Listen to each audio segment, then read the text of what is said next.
Yep, he should be able to come over here, grabs himself his Crystal Spire, and with that extra attack speed, going to be able to at least deal with the rest of these little rocks. And he's now looking to try and punish an overextended Dove who's extraordinarily low. What happened in the meantime?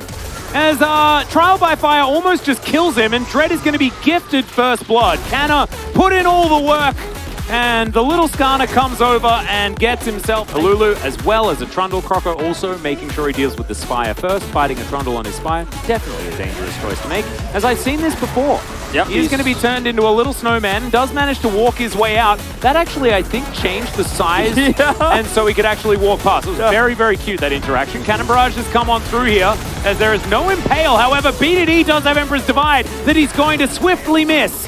And now Closer diving forward. Doesn't have the beat drop anymore. Didn't actually find that one either, as Prince is going to skate on down. He's got level 6, and that'll get the flash out of the Aziras once again. Dread is going to have to deal with this pillar, but is going to be able to do so. Those very moments. Yeah, and you can see Ghost, he had to change his trajectory as well. Will now be moving towards this fight potentially. Impale onto Croco as the final chapter is fantastically placed. Closer going to get snared. There's the Emperor's Divide this time, but Prince just dashes over a Dove. Also fantastic wallop onto BDD, but immediately the trade will come in. Kyle now running the opposite direction. Closer is going home because Croco's already dead. Prince trying to be the hero, but you can't do anything about this, buddy. It's getting dangerous for you. Yep. And he is going to back away. He just picks up an assist, not going to grab a kill, unfortunately, and this is a big win here for Nongshim. They stifle the Zeri quite a bit. They are able to pick up, of course, that first Rift Herald here, and I really think Closer holding that ultimate for so long was a huge problem, as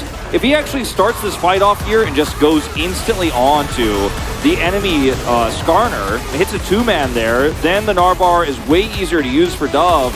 It's kind of a bad Seraphine ultimate, to be totally frank. I mean, he hits Canna, and then Canna can BK. Yeah, can just eat oranges. Yeah, that was, I think, you know, if the ults are going to look like that, I'm worried about Live Sandbox here for how these team fights are going to look, because the early game of the Seraphine is so strong, and if you can just coordinate this a lot better, the power of your comp comes with that, and it almost feels like, in spite of it, Liv Sandbox lose that fight. Zeri doesn't get the kill she wants to pick up here. As Liv Sandbox leading up to that, we're so well playing how to delay, go over, send Zeri in, have the fast track to the objective.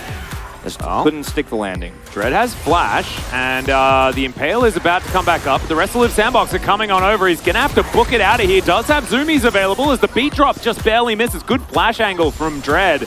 As now Ghost trying to fight this one out. I don't know whether he really wants to, as Dread's going to land an E, but not find too much more. Extendo Beam doesn't find any joy either. So, back away does come through. And Dread with no flash is real, but okay, never mind. We've got a two-man ulti from BDD. Final chapter connects onto Closer, who does break his stopwatch.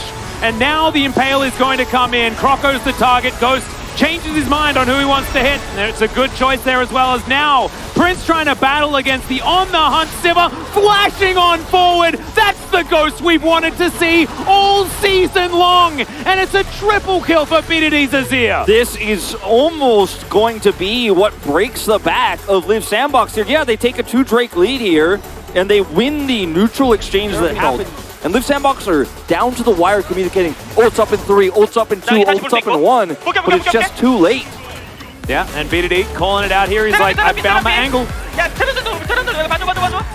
He's calling about this, that he has ult, and he's like, back, because they know that he's going to have ult as soon as he comes out.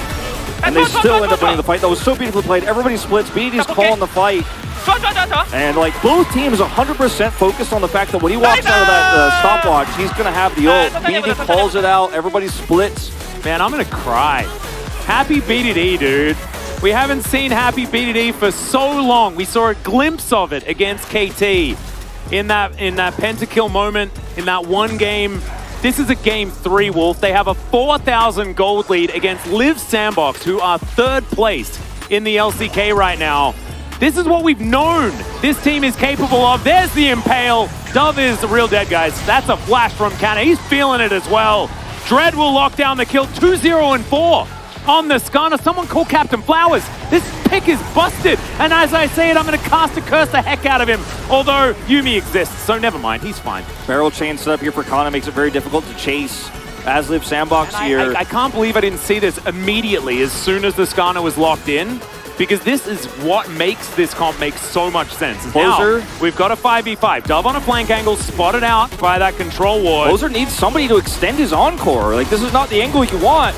And Dove can't find the angle. He's down to 50% health just because he found a pirate. Cannon Barrage does come in there as well as the Encore just hits a gangplank. And once again, it does absolutely nothing. The ult from Prince, he does have full health. Is this the Zeri angle? As now he's just trying to fight everyone.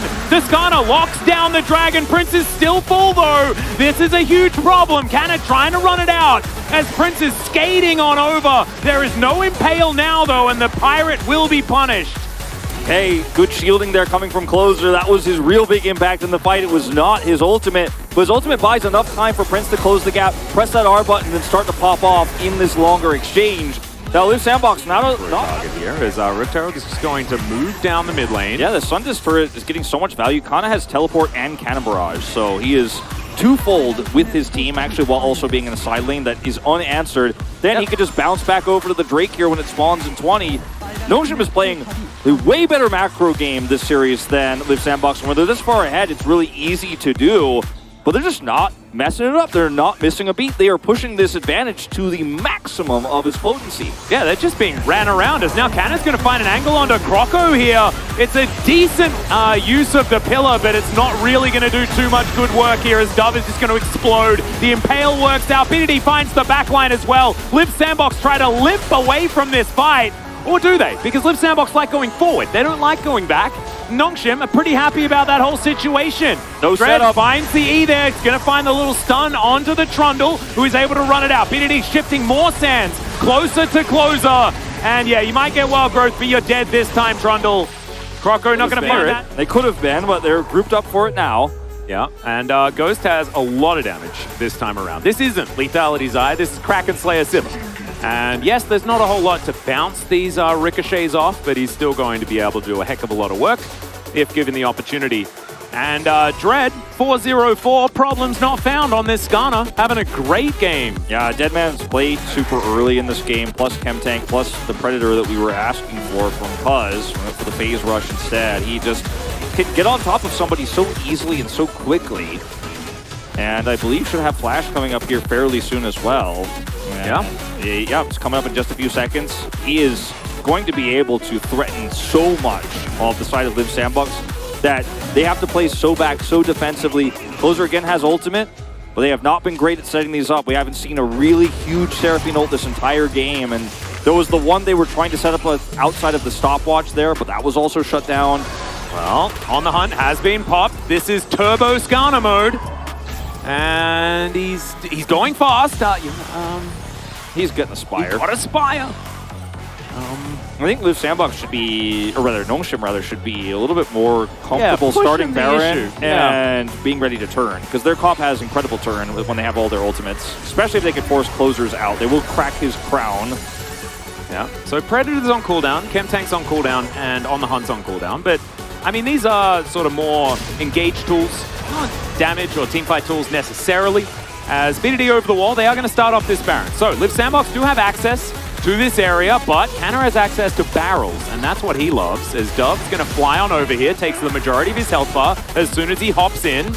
Dread is still going to back away. Dove, another large majority of his health bar, but he does have the Narbar available. That means that Nongshim have to back away. Yeah, Crown's coming back up here for Closer, but they lose some minions here on the top side. They will also lose a lot of health, I believe, on that inhibitor. So many waves of minions were getting close to it. Yeah, another one stacked up here. So, like, Nongshim could just kind of repeatedly do this until they get that On the Hunt back up. Ghost is about to have it. They can use a Sundis turret for a little bit more control here and then do it one more time. Because Liv Sandbox without vision, their engage opportunities are so limited. Like, where is Closer going to ult? Who is he going to ult? They have no choke points. As Dread just keeps taking his Spire back, and I like this. The battle for the Spire. And now they rotate back and start the Baron. And this time of the three, I think the first time where they could have done it, didn't. Second time was a little bit risky. This time I think they have the best control. This is the best one, the best start they've had so far. And look at how far away Croco is right now. Where is that Seraphine ult going to hit? Well, Croco also has absolutely, like, he has no flash. He has no way into the pit. Emperor's Divide is going to mean that he just can't do anything, as the Encore is going to connect once again only onto the Pirate. as he at least is taking a heck of a lot of damage. Croco keeps himself alive for approximately forever, as now Dread's going to get jumped on, but the Impale is going to be there. Dove manages to flash his way out, but this is just testing the waters on both sides. You can see the map is in the control of Nongshim. If they keep Live Sandbox here, it's a good thing as Ghost takes matters into his own hands. The Ricochet is tearing them apart, and it's a gigantic teleport to come in here. Canna is just going to turn up, shoots the Seraphine in the face. BDD also finds a two-man ulti, and this is the Nongshim we've wanted all year. And we finally see what they're capable of. A perfect game for Ghost and Dread, and Nongshim will upset Live Sandbox in this series. Such a great set of advantages they had early, but they never stopped pushing them. Yeah, all we needed was Sivir to become meta again, Wolf, and then Ghost is able to pop off. Croco now on the fountain is going to get taken down by Canna. The Pirate had a pretty good game, but Nongshim just in general, they played as a team, and it was just beautiful to watch. I am at a loss for words for how different the form of Nongshim was.